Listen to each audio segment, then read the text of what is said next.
Alors, je vais vous parler tout d'abord du programme laitage et des premiers résultats des analyses des céramiques de l'âge du fer effectuées en Bretagne.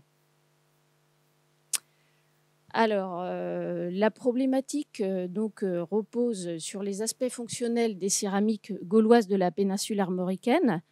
Et tout d'abord, on va essayer dans cet exposé d'identifier les produits laitiers dans les céramiques. Donc l'objectif ici est de mieux connaître les fonctions des céramiques et de déterminer leur contenu.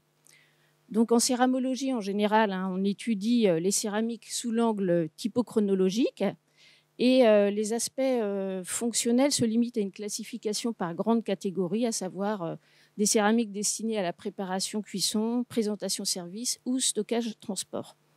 Mais on s'est très vite rendu compte effectivement qu'on a très peu de certitude sur leur contenu exact.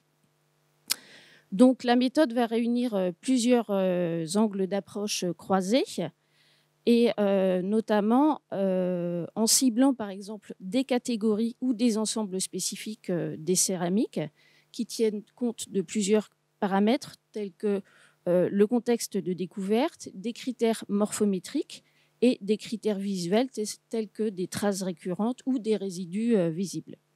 Donc, on va également développer les analyses biochimiques de contenu organique. Donc, je vais y revenir tout à l'heure. Et on va procéder à un dépouillement bibliographique relatif aux différents produits organiques qui sont identifiés. Et ici, on traitera plus particulièrement des produits laitiers à la protohistoire. Donc, les résultats ici présentés proviennent en partie de ma thèse, qui a été soutenue en 2020 sous la direction de Dominique Frère et qui portait sur les céramiques de l'âge du fer de la péninsule armoricaine à travers leur forme, leur décor et leurs fonctions. Donc les résultats qui sont ici présentés sont également issus du projet laitage qui a été dirigé par Dominique Frère, qui a suivi justement ma thèse et qui a duré donc 2 ans, 2020-2021. C'est un projet qui a été financé par la MSHB et qui est porté par le laboratoire sans S, TEMOS de l'UBS, avec 3 objectifs principaux. Donc tout d'abord, répertorier et étudier les formes céramiques qui sont liées aux produits laitiers, avec le recours aux analyses biochimiques, dresser un bilan des sources archéologiques et archéozoologiques en Bretagne qui sont relatives à l'élevage et donc à la production laitière. Sur une période assez longue, on a choisi la protohistoire récente et l'Antiquité.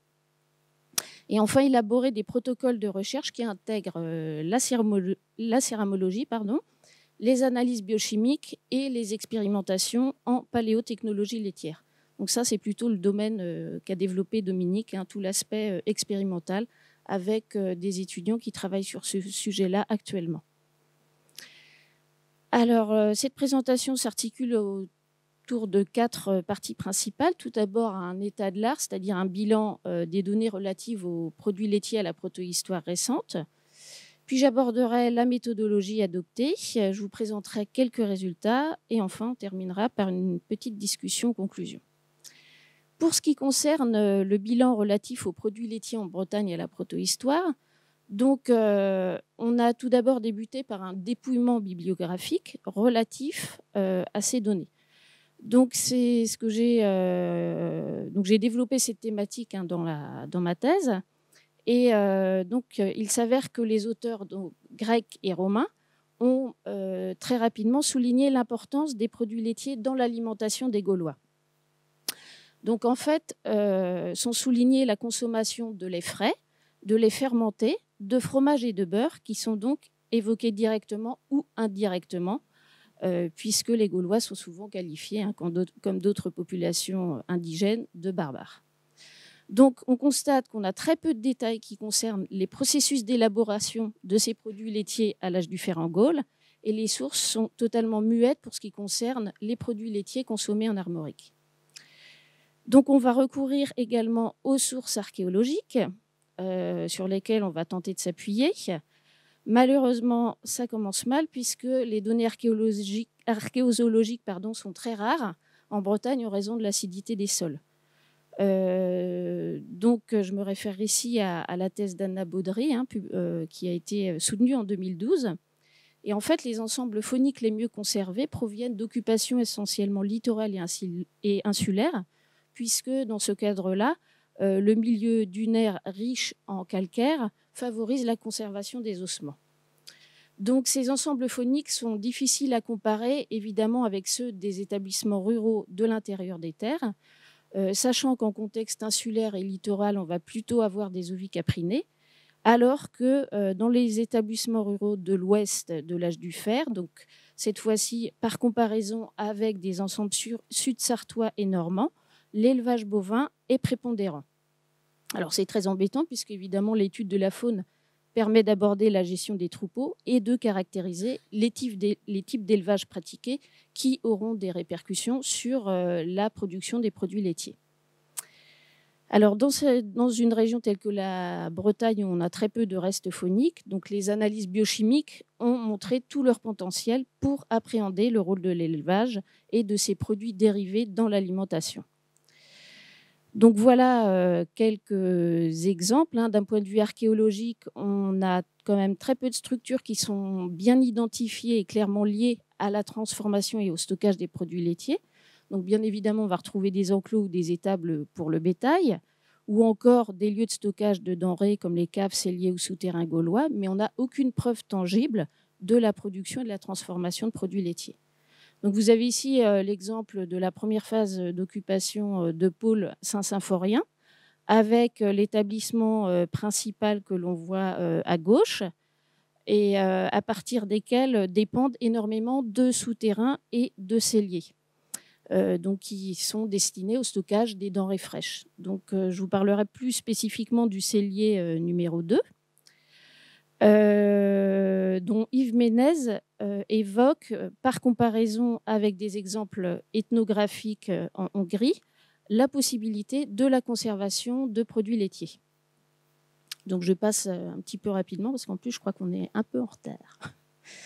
Donc, pour ce qui concerne l'archéologie, outre les structures archéologiques, on va retrouver des récipients, mais malheureusement, là aussi, ils sont rarement identifiés comme étant clairement liés à la chaîne opératoire qui implique le lait.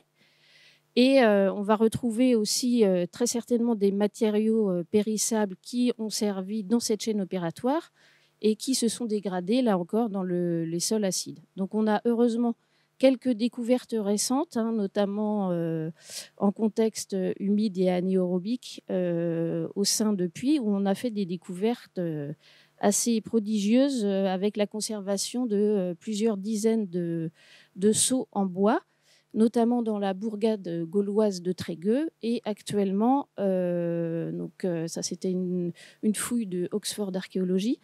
Et actuellement, donc on a retrouvé également un seau, enfin même 2 seaux en bois, dont un extrêmement bien orné sur le site aristocratique de Trémuson, dont vous avez certainement entendu parler, je pense, parce qu'il a livré plusieurs bustes en pierre en plus du seau.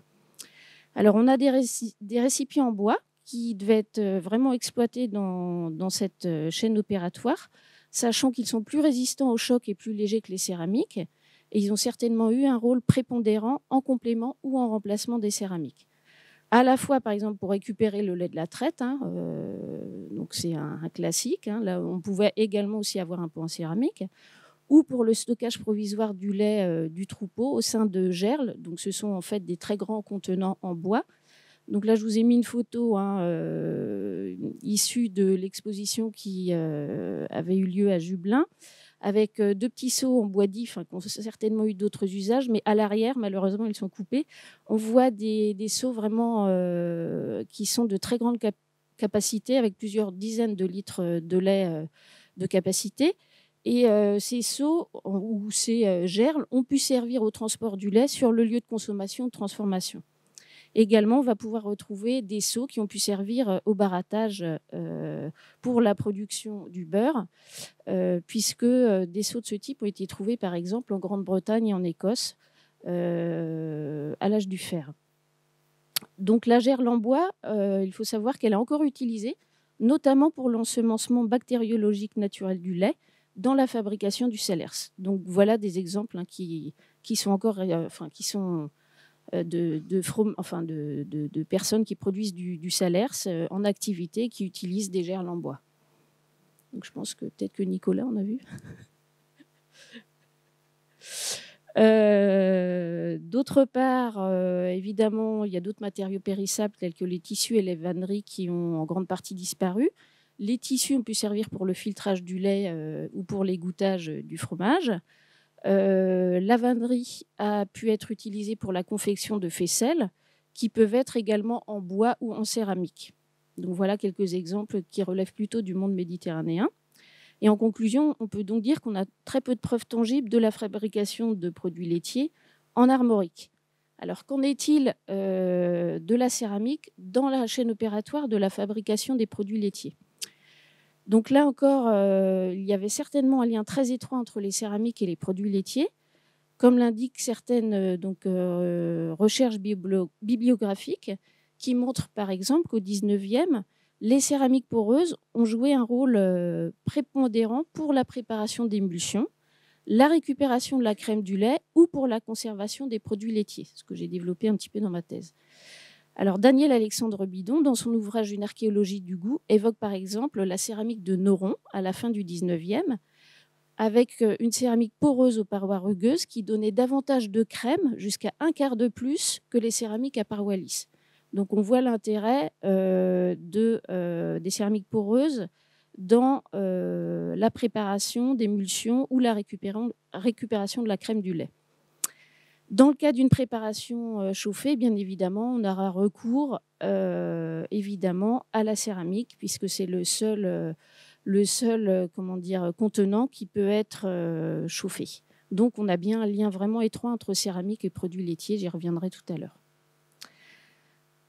Alors, la méthode que j'avais développée dans ma thèse reposait sur 2 approches complémentaires destinées à déterminer les fonctions des céramiques et, dans certains cas, leur contenu.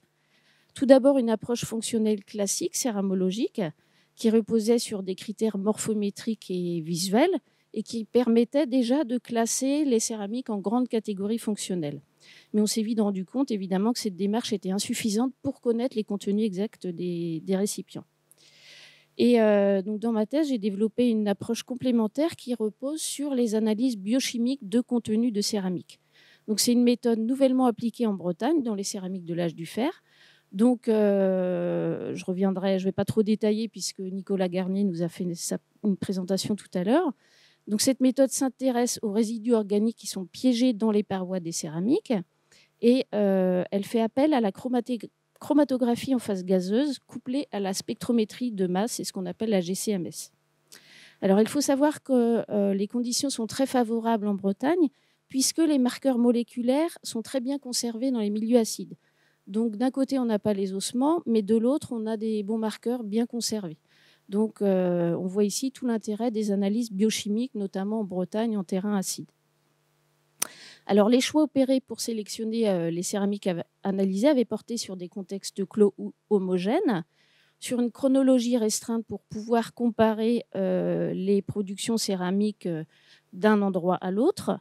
Et à l'époque, on avait développé la problématique des boissons fermentées, puisque cette problématique a été largement abordée par l'ANR Magie.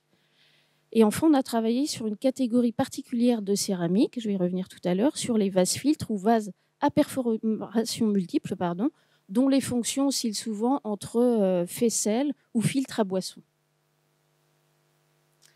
Alors, les résultats bruts des analyses réalisées par Nicolas Garnier, dont certaines ont été financées par le programme ANR Magie, ont porté sur 28 récipients, dont 9 vases filtres.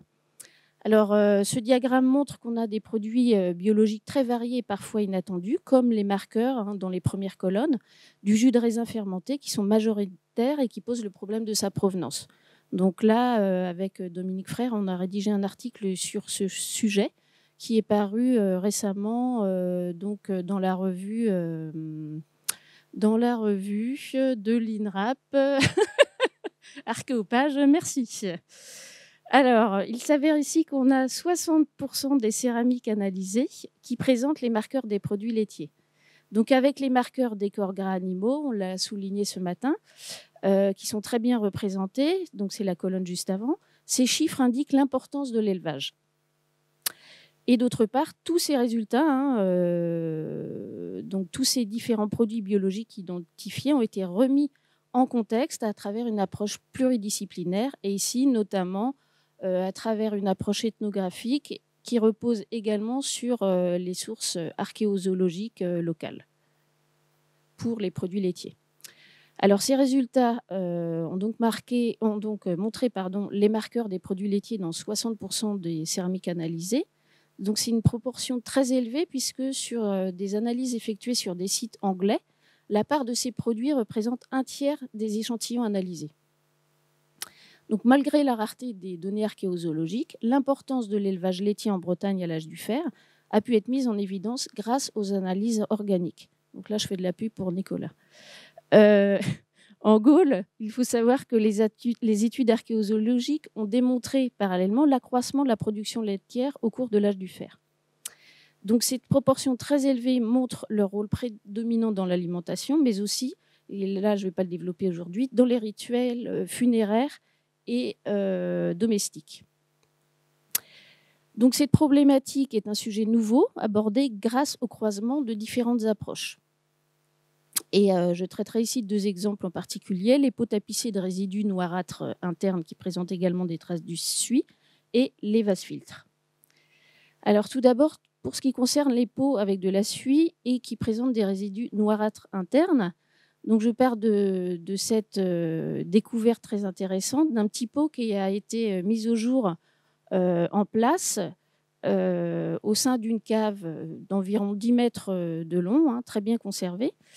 Et donc, ce sont les premières analyses biochimiques de contenu qui ont été réalisées en Bretagne pour l'âge du fer et qui déjà ont révélé donc, la présence des produits laitiers chauffés dans ce petit pot donc en place. Donc, on constate qu'effectivement, les souterrains et les caves étaient notamment destinés à accueillir des denrées fraîches et périssables.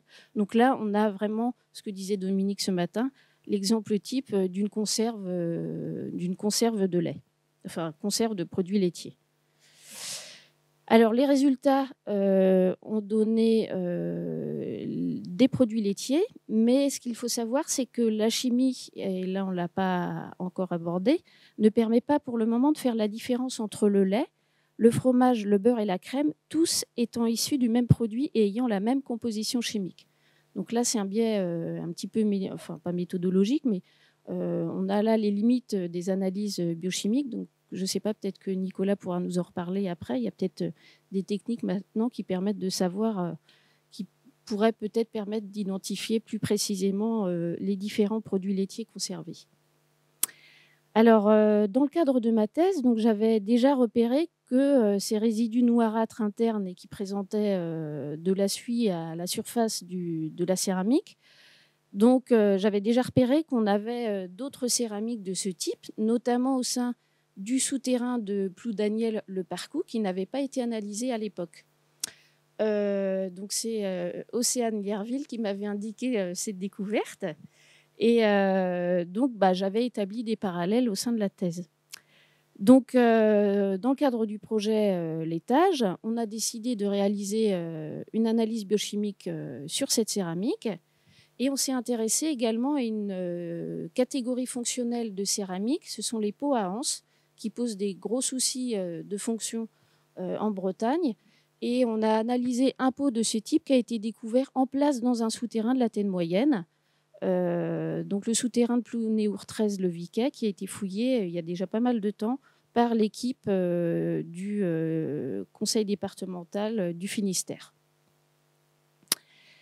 Alors, dans le cadre du projet Laitage, Maxime Rageot a effectué les analyses de différents vases de l'âge du fer. Et là, pour ce qui concerne la céramique de Ploudaniel, donc vous avez ici les résultats qui sont signalés dans le tableau. Donc c'est ce qui correspond à la première ligne. Donc on a bien retrouvé des graisses animales qui sont évocatrices des produits laitiers chauffés. Donc en fait, ce qu'on avait vu, ce qu'on avait suggéré et proposé dans la thèse s'est avéré plutôt une bonne piste. Et d'autre part, pour la petite céramique qui présentait pour le pot à anse, on a effectivement une graisse animale de conservée de type produit laitier, mais qui n'a pas été chauffée. Alors j'ai oublié de le dire, mais cette céramique, effectivement, ne présente pas de stigmate extérieur. Donc on se demandait quelle était sa fonction. Donc il est possible qu'il s'agisse de produits laitiers conservés sur place, mais qui n'ont pas été chauffés. Donc ces résultats préliminaires indiquent les marqueurs des produits laitiers chauffés à Ploudaniel et non chauffés à Plounior 13. Donc ces observations ont été confirmées par les analyses. Et les souterrains et les caves, on peut donc dire qu'ils sont destinés à conserver des denrées périssables, dont des produits laitiers. Donc voilà quelques exemples. Après, on a poursuivi les analyses dans le cadre du projet Laitage, avec des exemples cette fois-ci qui sont tirés de dépotoirs qui proviennent de fossés d'enclos. Donc, où on a repéré exactement les mêmes traces qui sont visibles à l'œil. Et les résultats, là encore, sont concluants, puisque dans les deux cas, on retrouve des produits laitiers chauffés ou non chauffés, sachant que le marqueur de la chauffe n'apparaît que lorsque la chauffe est très intense. Donc, quand on a une chauffe à plus faible température, les marqueurs n'apparaissent pas forcément. Alors, deuxième exemple, une catégorie spécifique de céramique, les vases filtres, pour quels usages? Donc là, c'est une problématique que j'ai plutôt développée dans la thèse. Donc en fait, on constate qu'à l'échelle de la Bretagne, j'ai répertorié un peu moins d'une trentaine de vases filtres. Et j'en ai sélectionné 9 pour analyse. Donc ce sont principalement les mieux conservés qui ont servi à établir la typologie que vous voyez à gauche. Donc, on les a sélectionnés en fonction de différents critères que vous avez ici, lieu de découverte, profil complet, représentativité des différentes formes, variabilité chronologique et diversité des types de perforation. Alors, ce qui est intéressant, c'est qu'au niveau des résultats, des analyses qui ont été effectuées par Nicolas Garnier, on constate que seuls 4 vases filtres sur les 9 présentent les marqueurs des produits laitiers. Donc déjà, ce n'est pas énorme. Et un seul, donc le type 1B, qui présente une perforation d'ailleurs latérale, est compatible avec le démoulage d'un fromage, puisque les autres formes sont plutôt fermées au niveau de leur épaulement, ce qui ne permet pas de démouler de probable ou de potentiel fromage. Donc le rôle de faisselle ne peut être assigné qu'à un unique exemplaire. Donc dans l'hypothèse de la fabrication de fromage, il faut envisager que des moules ou des faisselles étaient fabriqués en matériaux périssables. Et on doit envisager d'autres fonctions pour le type 4, dont l'épaulement est resserré.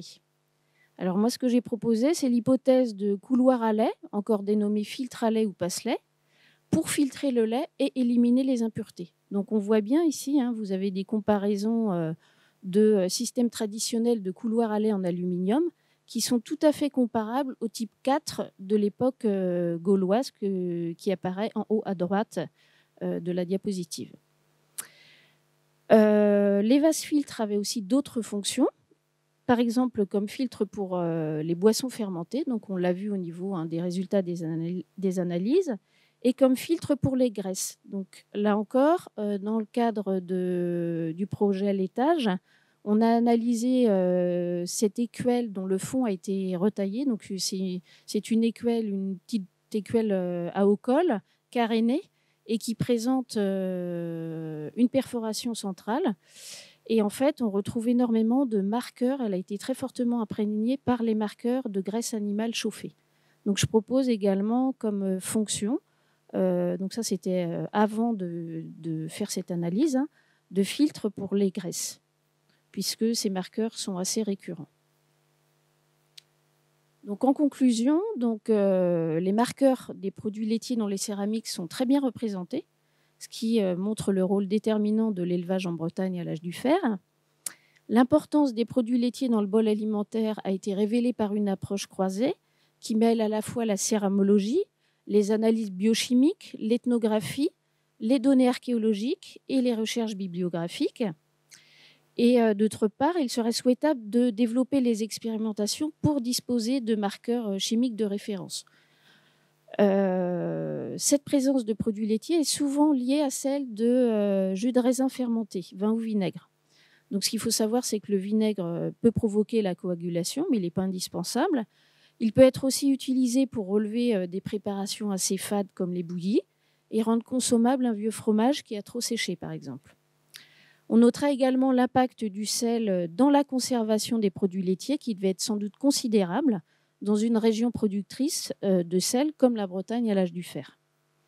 Enfin, on note le rôle important des récipients en matériaux périssables dans leur transport, leur fabrication et sans doute leur stockage et même leur présentation à côté des céramiques.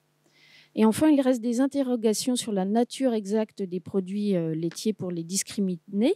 Et peut-être que là, peut-être que Nicolas pourra nous en parler, le rôle de la protéomique pourrait peut-être apporter des éléments complémentaires. Donc c'est un sujet de débat pour Nicolas. Et là, en conclusion, voilà une hypothèse de travail que je proposais dans ma thèse, qui sont relatives à la transformation des produits laitiers en Bretagne à l'âge du fer. Donc à droite, on a des procédés traditionnels qui ne sont pas encore identifiés en Bretagne, donc en bleu, et qui existent dans d'autres régions françaises. Donc, c'est tout ce qui concerne la coagulation enzymatique. Et sinon, donc j'ai mis en vert les mentions qui sont directes ou indirectes des produits laitiers gaulois d'après les sources grecques et romaines. Et en rouge, la proposition supplémentaire établie à partir des résultats d'analyse biochimique avec l'ajout éventuel de vinaigre et du chauffage. Voilà, je vous remercie pour votre attention.